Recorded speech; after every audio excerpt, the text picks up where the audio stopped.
guys, so ayun, meron tayong very exciting na update sa inyo today. So, meron tayong VIP customer, bro. Isa sa mga VIP natin na bumili na ng mga shoes sa atin before. Pero meron something interesting kasi a couple of weeks ago, Sir Mark Dennis Roldan, he ordered a pair. Pang regalo niya daw. Flashback. Nag-unbox tayo ng NB. So, kung iniisip nyo anong special din sa pair na to, wala masyadong special sa pair na to. It's a regular NB 1906R Queen of Tears. Pero ang special dito is not the pair, but the reason for the purchase. So, kaya ako siya na-unbox dito sa cafe natin. So, gonna take a picture. Send ko doon sa client natin ni Sir Mark Roldan. So, nagpahanap siya sa akin ng pair na to. And then the thing is, the reason for this pair is i-gift niya to someone special. Ayan, diba? So, nag-request siya whether this is a pair na aabot before Christmas. Eh, ganun tayo sa Prison guys, we make things happen, diba? Oh my God! Wow!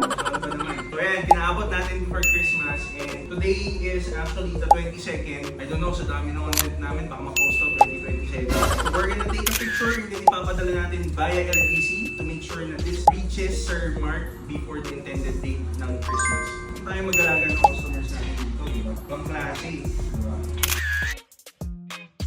Okay, so thank you so much. That's it guys. It's a present. You guys have special requests. Like for example, we do have our standard EDA, meron tayong mga standard everything. Pero kung may mga special request kayo, ganyan, magsabi lang kayo kasi baka naman magawa namin ng paraan. We can accommodate your request and we can... Ito, wait for it, Bo. Pangligalo niya sa nililigawan niya. Hey! Ngayon, dahil malapit na yung araw ng mga puso.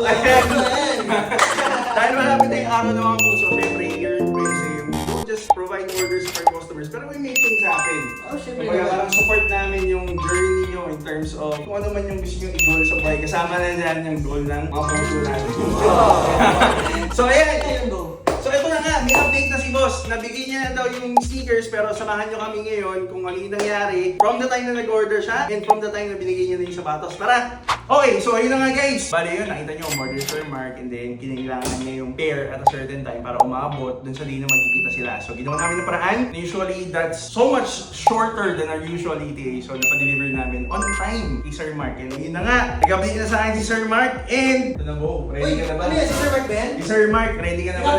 Nag-update na siya sa akin. So ayan, sabihin niya na yung sneakers at hindi lang yun guys. Ayan, they went on a trip together. So ayan, congratulations Sir Mark Roldan. Ayan, meron ng couple sneakers na sila. Ayan. Kasi sabi mo yung sticker na yun. So, this shoe, again, is a 1906R, yung Queen of Tears. I'm really happy that we're part of the journey, Sir Mark Dennis Roldan. Again, shout out sa'yo and thank you so much for choosing Prism as part of your journey. Support kami sa lab din niyo, boss. Support kami sa ano nyo. Congratulations, good luck, ha.